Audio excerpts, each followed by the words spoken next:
Today we're going to install the passenger tail light on this 2013 Buick Enclave. Just replace the light bulb on it. Now we're going to go ahead and replace the tail light back into place. Alright, we're going to go ahead and connect this pigtail, and it has a little safety tab, so we'll go ahead and plug this into place. Just like so. Bring the little safety tab down.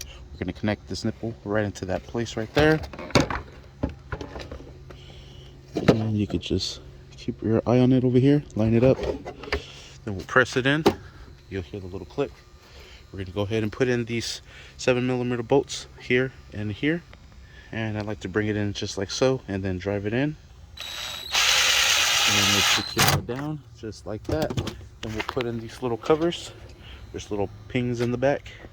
Just line them up, compress it, line them up, and compress it, and we are set. And that is how you install the passenger tail light on this 2013 Buick Enclave. Thank you for watching.